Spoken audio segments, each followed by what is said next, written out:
আমি নামাজ পড়ি এবং হস্তমৈথুনের ও বদভ্যাসে অভ্যস্ত। আমি চেষ্টা করি এমন এই জঘন্য পাপ থেকে নিজেকে বের করতে, কিন্তু যতবারই অপরাধ করি ততবার চেষ্টা করি এবং তওবা করি।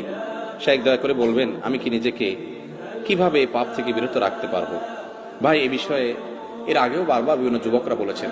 আল্লাহি, আল্লাহর কসম, আমার খুব ভালো লাগে যখন আমার যুবক ভাইরা এই সমস্ত প্রশ্ন করেন, যে প্রশ্নের মাধ্যমে তিনি ভালো পথে আসার জন্য ছটফট করতে থাকেন।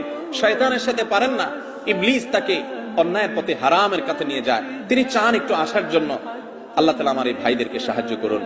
আল্লাহ আমাদেরকে হারাম থেকে বের হয়ে আসার মতো ঈমানী শক্তি দান করুন। ভাইরা আমার, গুনাহ তো আমরা সবাই কম বেশ করি। কয়জন আছেন গুনাহ করার পর গুনাহ থেকে বাঁচার জন্য ছটফট করেন, তওবা করার জন্য?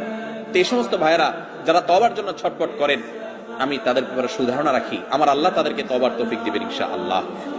যারা পাপ করার পর, অপরাধ করার পর কোনো সেন্স নাই, কোনো হিতাহিত, কোনো ভালো মন্দ ধারণা নাই, অপরাধ বোধ নাই, অপরাধের অদৃশ্য দাহন তার ভিতরে হয় না, এই ব্যক্তি অপরাধ থেকে ছুটে আসা অনেক কঠিন হয়। অপরাধ করতে করতে অপরাধের ব্যাপারটাতে এতটা বেপরোয়া হয়ে যায়, তার কাছে অপরাধ দালবাত হয়ে যায়। এটা খুব ডেঞ্জারাস আলামত। তওবা নসিব হয় কম, চোখের পানি ফেলেন যে আল্লাহ পাপ তো করি, তোমার কাছে দিলটা নরমও হয় না। আল্লাহ আমাদেরকে গুনাহ থেকে সরে আসার তৌফিক দান করুন।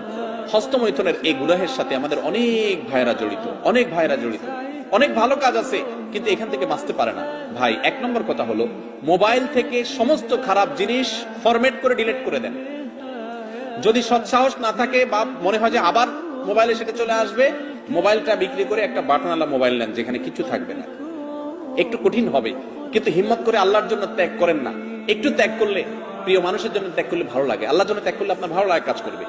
এর পাশাপাশি নির্জনতা অবলম্বন করবেন না। হস্তমৈথুন যারা এই বদভ্যাসে অভ্যস্ত হয়, নির্জন কক্ষে থাকলে তখন এই বদভ্যাসে অভ্যস্ত হয়। নির্জন থাকবেন না, বন্ধু বান্ধব, মুরব্বী এবং বাপ মা, ভাই বোন সবার মধ্যে থাকবেন।